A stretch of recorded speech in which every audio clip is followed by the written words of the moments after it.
Talking to oneself is a habit everyone indulges in. We could no more stop talking to ourselves than we could stop eating and drinking. All that we can do is control the nature and the direction of our inner conversations. Most of us are totally unaware of the fact that our inner conversations are the causes of the circumstance of our life. We are told that, as a man thinketh in his heart, so is he. But do we know that man's thinking follows the tracks laid down in his own inner conversations?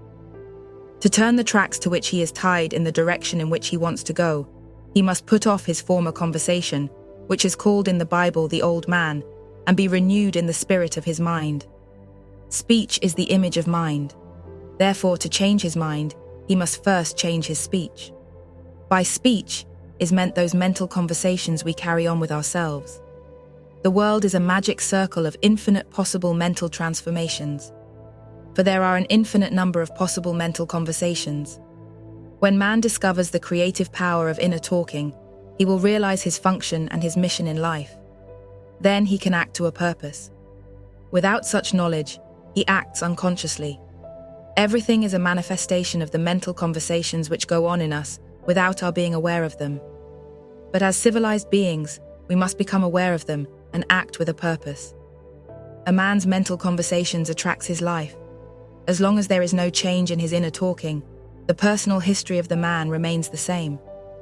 To attempt to change the world before we change our inner talking is to struggle against the very nature of things. Man can go round and round in the same circle of disappointments and misfortunes, not seeing them as caused by his own negative inner talking, but as caused by others. This may seem far-fetched, but it is a matter which lends itself to research and experiment. The formula the chemist illustrates is not more certainly provable than the formula of this science by which words are clothed in objective reality. One day a girl told me of her difficulties in working with her employer. She was convinced that he unjustly criticized and rejected her very best efforts. Upon hearing her story, I explained that if she thought him unfair, it was a sure sign that she herself was in need of a new conversation piece. There was no doubt but that she was mentally arguing with her employer, for others only echo that which we whisper to them in secret. She confessed that she argued mentally with him all day long. When she realized what she had been doing, she agreed to change her inner conversations with her employer. She imagined that he had congratulated her on her fine work, and that she in turn had thanked him for his praise and kindness. To her great delight, she soon discovered that her own attitude was the cause of all that befell her. The behavior of her employer reversed itself. It echoed, as it had always done, her mental conversations with him. I rarely see a person alone without wondering, to what conversation piece is he tied? On what mysterious track is he walking? We must begin to take life consciously, for the solution of all problems lies just in this. The second man, the Lord from heaven in all of us, is trying to become self-conscious in the body, that he may be about his Father's business.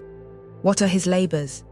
To imitate his Father, to become master of the word, master of his inner talking, that he may mold this world of ours into a likeness with the kingdom of love.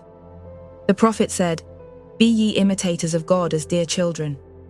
How would I imitate God? Well, we are told that God calls things that are not seen as though they were seen, and the unseen becomes seen. This is the way the girl called forth praise and kindness from her employer. She carried on an imaginary conversation with her employer from the premise that he had praised her work, and he did. Our inner conversations represent in various ways the world we live in. Our individual worlds are self-revelations of our own inner speech. We are told that every idle word that men shall speak, they shall give account thereof.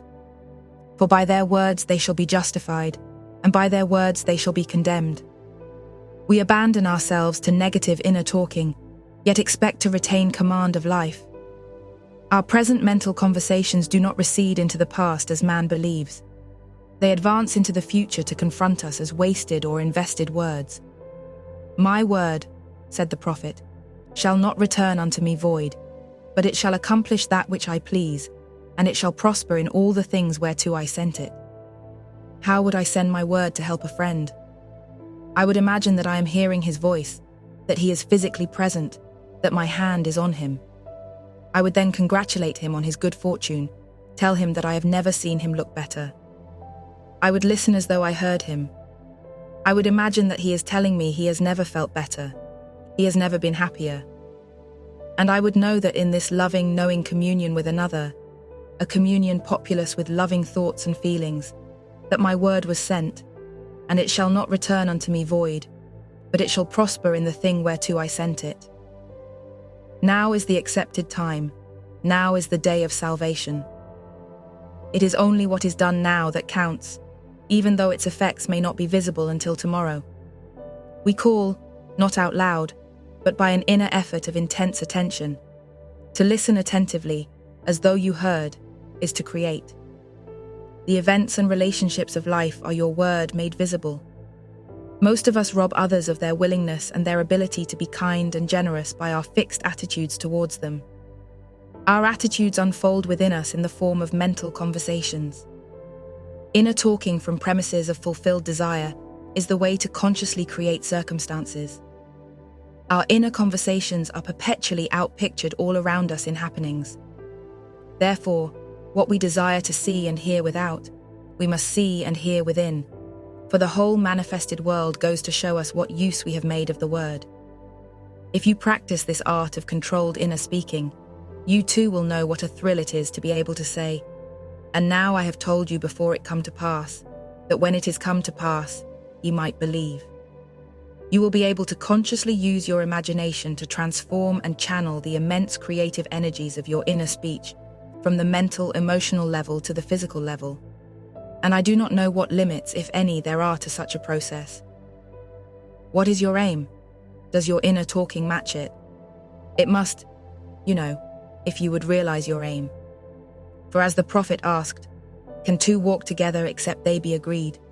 And of course the answer is no, they cannot. The two who must agree are your inner conversation and the state desired. That is, what you desire to see and hear without, you must see and hear within. Every stage of man's progress is made by the conscious exercise of his imagination, matching his inner speech to his fulfilled desire. As we control our inner talking, matching it to our fulfilled desires, we can lay aside all other processes. Then we simply act by clear imagination and intention. We imagine the wish fulfilled and carry on mental conversations from that premise. The right inner speech is the speech that would be yours were you to realize your ideal. In other words, it is the speech of fulfilled desire. Now you will understand how wise the ancient was when he told us in the Hermetica, "There are two gifts which God has bestowed upon man alone and on no other mortal creature. These two are mind and speech, and the gift of mind and speech is equivalent to that of immortality. If a man uses these two gifts rightly, he will differ in nothing from the immortals. And when he quits his body, mind and speech will be his guides, and by them he will be brought into the troop of the gods and the souls that have attained to bliss. With the gift of mind and speech, you create the conditions and circumstances of life. In the beginning was the Word, and the Word was with God, and the Word was God. The Word, said Hermes, is Son, and mind is Father of the Word. They are not separate one from the other, for life is the union of word and mind. You and your inner talking, or word, are one. If your mind is one with your inner conversations, then to be transformed in mind is to be transformed in conversation. It was a flash of the deepest insight that taught Paul to write, "Put off the former conversation, the old man which is corrupt, and be renewed in the spirit of your mind. Put on the new man." Put on the new man, and be renewed in the spirit of your mind, is to change your inner conversation, for speech and mind are one. A change of speech is a change of mind. The prophet Samuel said, "The Lord spake by me, and his word was in my tongue." If the Lord's word was in the prophet's tongue, then the Lord's mouth that uttered the word must be the prophet's mind, for inner conversations originate in the mind and produce little tiny speech movements in the tongue. The prophet is telling us that the mouth of God is the mind of man, that our inner conversations are the word of God creating life about us as we create it within ourselves. In the Bible you are told that the word is very near to you, in your mouth and in your heart, that you may do it. "See, I have set before you this day, life and good, death and evil, blessings and cursings. Choose life." The conditions and circumstances of life are not created by some power external to yourself. They are the conditions which result from the exercise of your freedom of choice, your freedom to choose the ideas to which you will respond. Now is the accepted time. This is the day of salvation. Whatsoever things are of good report, think on these things. For your future will be formed by the word of God, which is your present inner talking. You create your future by your inner conversations. The worlds were framed by the word of God, that is your inner talking. See yonder fields? The sesamum was sesamum, the corn was corn, the silence and the darkness knew. So is a man's fate born, the light of Asia. For ends run true to origins. If you would reap success, you must plant success. The idea in your mind which starts the whole process going is the idea which you accept as truth. This is a very important point to grasp, for truth depends upon the intensity of imagination, not upon facts. When the girl imagined that her employer was unfair, his behavior confirmed her imagination. When she changed her assumption of him, his behavior reflected the change, proving that an assumption, though false, if persisted in, will harden into fact. The mind always behaves according to the assumption with which it starts. Therefore, to experience success, we must assume that we are successful. We must live wholly on the level of the imagination itself, and it must be consciously and deliberately undertaken. It does not matter if at the present moment external facts deny the truth of your assumption. If you persist in your assumption, it will become a fact. Signs follow, they do not precede. To assume a new concept of yourself is to that extent to change your inner talking or word of God, and is, therefore, putting on the new man. Our inner talking, though unheard by others, is more productive of future conditions than all the audible promises and threats of men. Your ideal is waiting to be incarnated, but unless you yourself offer it human parentage, it is incapable of birth. You must define the person you wish to be, and then assume the feeling of your wish fulfilled in faith that that assumption will find expression through you. The true test of religion is in its use, but men have made it a thing to defend. It is to you that the words are spoken. Blessed is she that believed, for there shall be an accomplishment of those things which were spoken unto her from the Lord. Test it, try it. Conceive yourself to be one that you want to be and remain faithful to that conception. For life here is only a training ground for image making. Try it and see if life will not shape itself on the model of your imagination. Everything in the world bears witness of the use or misuse of man's inner talking. Negative inner talking, particularly evil and envious inner talking, are the breeding ground of the future battlefields and penitentiaries of the world. Through habit, man has developed the secret affection for these negative inner conversations. Through them, he justifies failure, criticizes his neighbors, gloats over the distress of others, and in general pours out his venom on all. Such misuse of the word perpetuates the violence of the world. The transformation of self requires that we meditate on a given phrase, a phrase which implies that our ideal is realized, and inwardly affirm it over and over and over again, until we are inwardly affected by its implication, until we are possessed by it.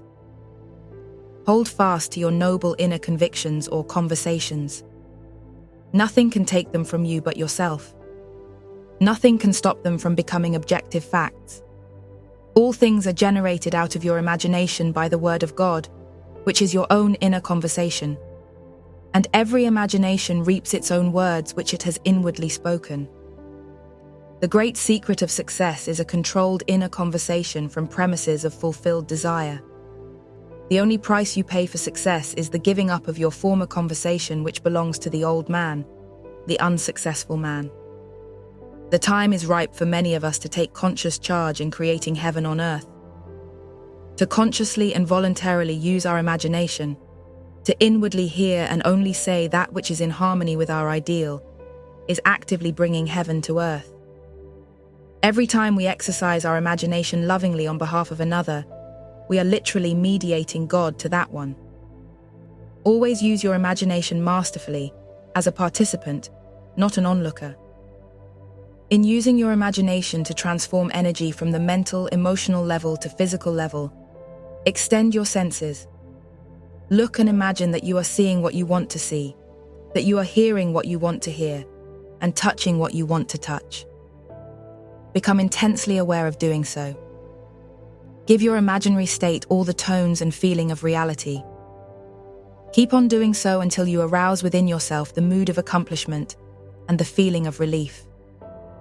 This is the active, voluntary use of the imagination as distinguished from the passive, involuntary acceptance of appearances.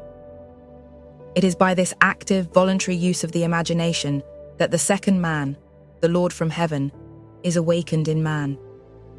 Men call imagination a plaything, the dream faculty. But actually it is the very gateway of reality. Imagination is the way to the state desired. It is the truth of the state desired, and the life of that state desired. Could you realize this fully? Then would you know that what you do in your imagination is the only important thing? Within the circle of our imagination, the whole drama of life is being enacted over and over again.